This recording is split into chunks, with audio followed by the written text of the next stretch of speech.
Beginilah jadinya jika berani mencoba kabur dari bos Lu yang kejam. Semua orang dikumpulkan dan juga ruangan itu ditutup dengan rapat. Bos Lu lalu menelpon nomor yang tertulis di uang kertas itu dan ternyata adalah nomor telepon darurat. Bos Lu lalu bertanya kepada mereka semua, siapa orang yang menulis nomor ini? Chai lalu mengambil uang itu dan melihat uang itu secara seksama. Merasa familiar, dia mencium uang itu dan mengingat bahwa uang itu milik Ana si model cantik.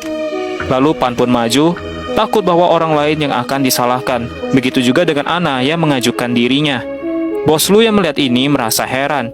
Siapa yang sebenarnya menulis SOS ini? Lalu Pan berkata bahwa itu adalah tulisan tangannya. Bos Lu akhirnya mengerti. Dan lalu tanpa pikir panjang, dia langsung saja menghukum Ana dan juga Pan dan juga temannya si Pan. Tangan Ana ditarik, lalu kukunya pun dicungkil paksa, membuat Ana berteriak kesakitan. Sedangkan Pan pun di sana dijatuhkan dengan pukulan-pukulan para mafia itu dan jari tangannya juga dihancurkan. Lalu yang lebih parahnya, kaki Pan pun juga dipatahkan dengan pukulan-pukulan menggunakan kayu itu. Sedangkan teman Pan juga di sini, pelipisnya dimasukkan sebuah besi yang menembus hingga ke otaknya. Inilah harga yang mereka harus bayar jika berani macam-macam dengan bos mafia, Bos Lu. Setelah puas, Bos Lu menyuruh mereka semua pergi dan lalu menghabisi teman Pan karena memang dia tidak bisa diselamatkan lagi. Lalu Pan pun dimasukkan ke kandang guguk dan lalu Ana pun dibawa ke mes. Saat di jalan, Ana melihat ada beberapa polisi berpatroli. Ide pun muncul. Mungkin dia bisa meminta bantuan para polisi. Ana lalu melompat dari bus itu dan lalu mencoba melarikan diri dengan masuk ke pemukiman kumuh warga. Karena minimnya penerangan, para mafia pun akhirnya mengalami kesulitan. Para mafia akhirnya kehilangan jejaknya. Untuk sementara waktu, Ana bisa kabur. Ana lalu masuk ke kantor polisi dan lalu melaporkan bahwa mereka semua diculik dan ada yang ditembak dan memohon pertolongan dari polisi. Polisi lalu langsung saja bangkit dan menghubungi seseorang.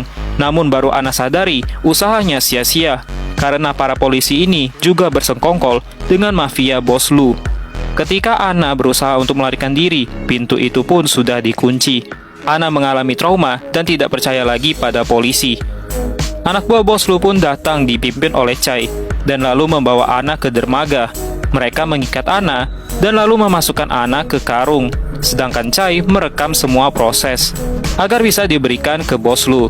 Setelah itu mereka mengangkat Ana dan melempar Ana masuk ke dalam laut, menghabisi Ana dalam sekejap mata saja. Namun tiba-tiba saja Ana diangkat kembali dan lalu Ana pun diselamatkan dan hendak dibawa oleh kapal kecil itu.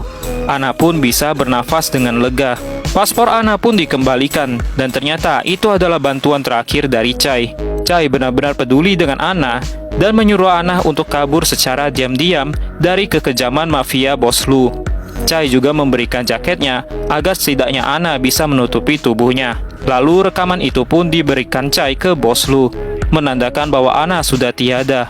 Padahal sebenarnya Ana sudah berada di bandara dan akan melarikan diri serta meminta bantuan untuk menyelamatkan si Pan.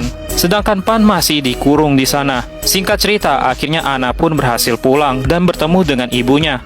Namun ada seorang polisi yang berada di dalam juga dan membuat Ana pun ketakutan.